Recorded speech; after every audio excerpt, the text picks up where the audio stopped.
Medicine है silicea टेरा medicine. Pure silicea इसका common name है, साइलिसिक ऑक्साइड बोला जाता है इसको। डॉक्टर हेनीमन इसके प्रूवर है। ये डॉक्टर सूचलर की 12 टिश्यू रेमेडी में से एक रेमेडी है। इसको सर्जन स्नाइप भी कहा जाता है। कॉन्स्टिट्यूशन की बात करें तो इसमें नर्वस, इरिटेबल, सेंग्विन टेम्परामेंट रहता है। तो इसमें कैसा टेम्परामेंट है? नर्वस, सेंग्विन, इरिटेबल टाइप का टेम्परामेंट है। अब नर्वस टेम्परामेंट क्या होता है? जो कि इजीली एक्साइट हो जाते हैं, बहुत ज़्यादा अलर्ट रहते हैं, वेरी रैपिड एक्शन करते हैं और नर्वस हो जाते हैं छोटी छोटी बात पे। सेंग्विन टेम्परामेंट क्या होता है कि सेंग्विस का मतलब होता है ब्लड। ये पेशेंट जो होते हैं ऑप्टिमिस्टिक, जिद्दी टाइप के होते हैं, कॉन्फिडेंट होते हैं और ब्लड रिलेटेड डिसीजेस रहती है। इरिटेबल टेम्परामेंट जो है वो उसमें क्या होता है कि यहाँ पे पेशेंट जो है इरिटेबल हो जाता है, इजीली एंग्री हो जाता है। तो इरिटेबल टाइप का टेम्परामेंट। Person of सोरिक diathesis. तो यहाँ पे जो पर्सन है उसमें कौन सा? सोरिक डायथिसिस देखने को मिलेगा।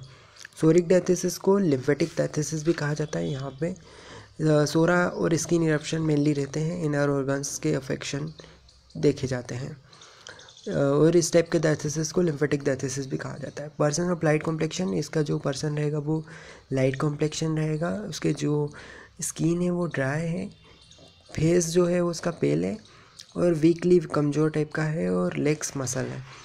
Constitution which suffer from deficient nutrition, इसमें न्यूट्रिशन की कमी के कारण इस टाइप का हो रहा है। यहाँ पे न्यूट्रिशन की कमी क्यों हो रही है? क्योंकि इसका क्वालिटी क्वांटिटी फूड की तो अच्छी है लेकिन उसका एसिमिलेशन यानी कि प्रॉपर डाइजेशन एब्जॉर्प्शन नहीं हो पा रहा, इसलिए ऐसा हो रहा है। इसमें न्यूट्रिशन की कमी हो रही है।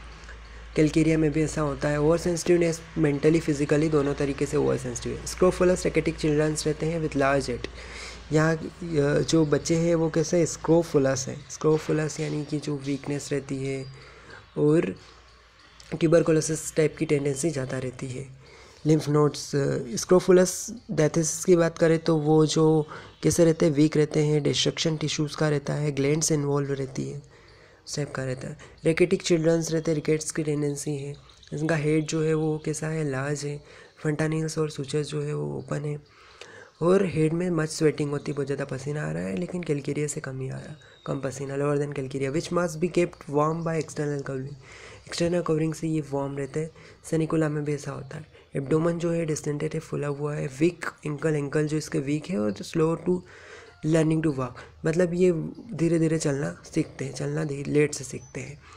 मेंटल जनरल की बात करें तो चिल्ड्रन जो है ऑब्स्टिनेट के टाइप के रहते हैं। ऑब्स्टिनेट मतलब क्या? जिद्दी टाइप के। हेड स्ट्रॉन्ग टाइप के रहते हैं, मतलब कि ये इजीली किसी की एडवाइस नहीं लेते हैं, किसी का ऑर्डर फॉलो नहीं करते हैं। तो not to follow order, advice etc। और यहाँ पे cry when spoken kindly to, आयोडिनम में भी ऐसा होता है। रेस्टलेसनेस देखी जाएगी। फिडजिटी, बेचैनी तो है, इसके साथ फिडजिटी यानी स्पाज्मोटिक मूवमेंट ऑफ लिम्स, उसके लिम में स्पाज्मोटिक मूवमेंट हो रहा है, इसको फिडजिटी बोलते हैं। स्टार्ट एट लीस्ट नॉइज, ये कब चालू हो जाता है स्पाज्मोटिक मूवमेंट वगैरह? ये थोड़े से नॉइज से भी, थोड़ी से शोरगुल से। एंजियस, चिंतित रहता है। यील्डिंग टाइप का रहता है, यील्डिंग टाइप पल्सटेला में भी रहता है, मतलब कि ये हु डज़ नॉट अपोज, किसी को अपोज नहीं कर पाते। सबमिसिव टाइप के, मतलब फ्लेक्सिबल रहते हैं। और फेंट हार्टेड में रहते हैं, मतलब कि टिमिड टाइप के, यानी कि इजीली फ्राइटन हो जाते हैं, डर जाते हैं, भयभीत हो जाते हैं। मेंटल लेबर वेरी डिफ़िकल्ट, ये मेंटली वर्क नहीं करते। मेंटल ये जो स्टडी और रीडिंग राइटिंग इन सब से इनको थकान हो जाती है। Can not bear to think, ठीक सोच नहीं पाते हैं, ज़्यादा सोचते भी नहीं, दिमाग पे जोर नहीं डालते। फिजिकल जनरल की बात करें तो एलिमेंट कहाँ से आ रहा है? Cause by suppress foot sweat, जो फुट है उस पर जो पसीना आ रहा है उसको सप्रेस करने से इसके एलिमेंट्स आ रहे हैं, काजेज ऑफ डिसीज। ग्रेफाइटिस और राइनम क्यूब्रम, इसमें भी ऐसा होता है। एक्सपोजिंग द हेड और back to any slide draft of air, हवा के संपर्क में आने से। बेड इफेक्ट ऑफ वैक्सीनेशन के कारण इसको एलिमेंट्स आ रहे हैं, सारी दिक्कतें आ रही है। स्पेशली अपसेसिस कन्वर्जन से इसको दिक्कतें आ रही है। थूजा में भी ऐसा होता है। चेस्ट कंप्लेंट जो है वो stone cutter with total loss of strength, जो स्टोन कटर जो पत्थर तोड़ने वाले लोग होते हैं उनमें इस टाइप की चेस्ट की कंप्लेंट ज़्यादा देखी जाती है। ग्रेट वियरीनेस, ज़्यादा वीकनेस देखने को मिल रही है, चिंता में रहते हैं, डेबिलिटी है, कमजोरी है। वांट टू लाई डाउन, ये लाई डाउन चाहते हैं। नर्वस डेबिलिटी है, नर्वस डेबिलिटी मतलब मेंटली रूप से वीक है। एग्जाउशन विथ इरिडिज्म, थकान है रेडनेस के साथ।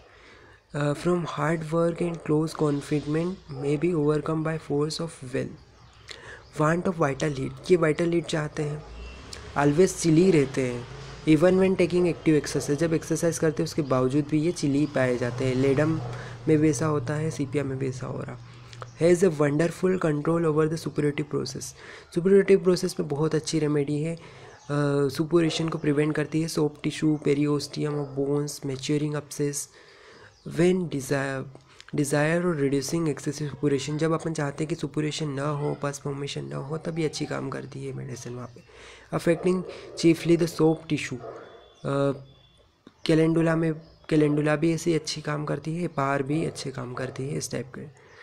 तो सॉफ्ट टिश्यू अफेक्शन में नाइट वॉकिंग, समनम्बुलिज्म जिसको बोला जाता है, रात में चलने की बीमारी, नींद में। गेट अप वाइल अस्लीप, नींद में उठ जाता है, वॉक अबाउट, चलने लगता है, और लाइज डाउन अगेन, फिर से लाई डाउन हो जाता है। काली ब्रोमियम में भी ऐसा होता है। फिर उसके बाद takes cold from exposure of feet, जो फिट है उसको कोल्ड के एक्सपोजर से हो रहा है, इसको दिक्कत है। कोनियम क्यूप्रम में भी ऐसा होता है। स्वेट ऑफ हैंड, हाथों में पसीना आ रहा, पैरों में, टोइस में, फीट में, एक्जिला में बहुत ज़्यादा ऑफेंसिव टाइप का गंद वाला पसीना आ रहा। डिज़ायर टू बी मैग्नेटाइज, ये लाड़ प्यार चाहते हैं, दुलार चाहते हैं, और जो कि इससे आराम मिलता है। फॉस्फोरस में भी ऐसा हो रहा। Promote expulsion of foreign bodies from the tissues, fish bones, needles, कहीं भी फिश बोन वगैरह जो इस टाइप का सेंसेशन है, इसको बाहर निकालना है। तो फॉरेन बॉडी कोई भी अगर चली गई है तो तब भी साइलिशिया मेडिसिन अच्छा वर्क करती है। बोन स्प्लिंटर, जो बोन के स्प्लिंटर अगर कहीं फंस गए तो भी अच्छा काम करती है उनको बाहर निकालने में। Inflammation, swelling, suppuration of glands में स्वेलिंग है, सुपुरेशन, पस फॉर्मेशन हो रहा है। Cervical, axillary, parotid, memory, inguinal, सब सेबेशियर, मेलिग्नेंट और गैंग्रीनस कंडीशन, इन सारी कंडीशन में भी अच्छे काम करती है। हेड जो है इसका वर्टाइगो किस टाइप का हो रहा है कि जो असेंडिंग टाइप का वर्टाइगो हो रहा है, spinal, from back of neck to head, neck से फिर हेड में जाता है। As a foot fall forward, आगे झुकने से इसको वर्टाइगो आ रहा। फ्रॉम लुकिंग अप देख, ऊपर देखने से। बस्टेला में लुकिंग डाउन से, नीचे देखने से उसको वर्टाइगो हो रहा है। कालमिया में भी ऐसा होता है, स्पाइग्रेशिया में भी ऐसा होता है। Chronic sick headache, chronic headache बना हुआ है। Since some severe disease of youth, सोराइना में भी ऐसा होता है। Ascending from nape of neck to vertex, ये नेक से पीछे से चालू हुआ, ओसिपिटल रीजन से उसके बाद वर्टेक्स और राइट आई में शिफ्ट होता था इसका headache. As if coming from the spine and locating on one eye, right eye में मेनली शिफ्ट हो जाता है। लेफ्ट आई में अगर शिफ्ट हो तो स्पाई ग्रेशिया में भी ऐसा होता है। ड्राफ्टोपेयर, ओवर अनकवरिंग द हेड, तो ये जो ड्राफ्टोपेयर से हवा के संपर्क में जाने से हेडेक बढ़ रहा है। प्रेशर से आराम मिल रहा है, रैपिंग अप से आराम मिल रहा है। और मैग्नीशियम मर्क्यूरियम में भी ऐसा होता है। स्टोन मेडिसिन में भी ऐसा होता है। प्रोफिज यूरिनेशन से इसको जो प्रोफिज यूरिनेशन है उससे क्या हो रहा है कि आराम मिल रहा है। और आइस में फिस्चुला लेक्रेमेलिस देखा जाता है। फिस्चुला लेक्रेमेलिस क्या होता है? Fistula opening into a tear duct, जो आंसू की डक्ट है लेक्रेमस है कि उसमें जो फिस्चुला ओपन होते हैं। फिस्चुला क्या होता है? Abnormal communication between the two body surface और कैविटीज, उसको फिस्चुला बोला जाता है। गैस्ट्रोइंटेस्टाइनल सिस्टम की बात करें तो कॉन्स्टिपेशन देखा जाता है always before and during menses, during और बिफोर मेंसेस में कॉन्स्टिपेशन है। Diarrhoea before and during menses, diarrhoea है इसको बिफोर और ड्यूरिंग मेंसेस में, तो वो कौन सी मेडिसिन होंगे? बोविस्टा और अमोनियम। डिफ़िकल्ट फ्रॉम इनएक्टिविटी और रेक्टम जो है इनएक्टिव टाइप का है, बहुत ज़्यादा स्ट्रेन लगाना पड़ रहा है। If rectum was paralysed, rectum में पैरालिसिस है। व्हेन पार्सली एक्सपेल, थोड़ा सा बाहर स्टूल होता है फिर वापस से रिटेन हो जाता है, रिसेस्ड अगेन, तुजा में भी ऐसा होता है।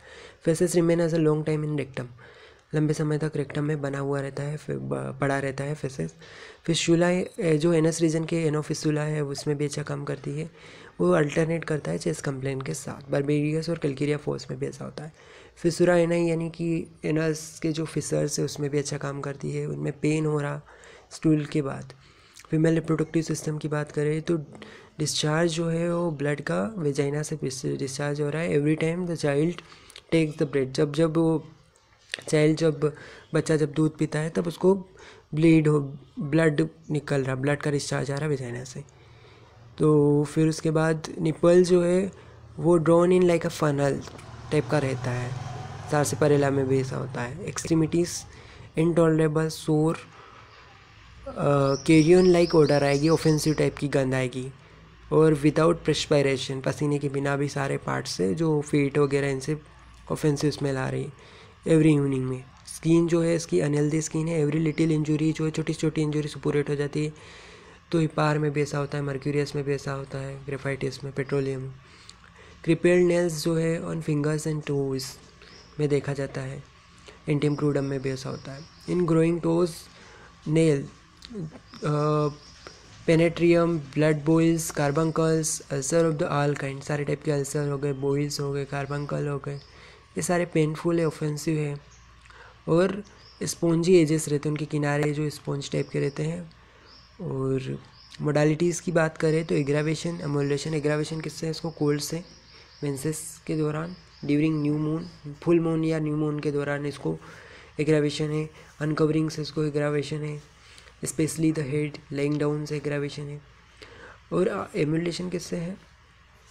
वार्मथ से एमुलेशन है, specially from the wrapping up the head तक उसको रैप कर लेता है, ओढ़ लेता है तो उसको आराम मिलता है। All the symptom except gastric, ऐसा सब में होता है कि गैस्ट्रिक सिम्टम को छोड़ के, विच आर कोल्ड से, उसमें कोल्ड फूड से उसको आराम मिल रहा। लाइकोपोडियम में भी ऐसा होता है। रिलेशन की बात करें तो थूजा की कॉम्प्लीमेंट्री है और सेनेकोला की कॉम्प्लीमेंट्री है। और साइलिशिया को पल्सटेला का क्रोनिक भी बोला जाता है। इसको कंपेयर कर सकते हैं हाइपेरिकम से, कॉलीफोस से, रूटा से, सेनेकोला से, इन सबसे कंपेरिजन कर सकते हैं। Follows well after calcarea, graphites, hepar, nitric acid, phosphorus.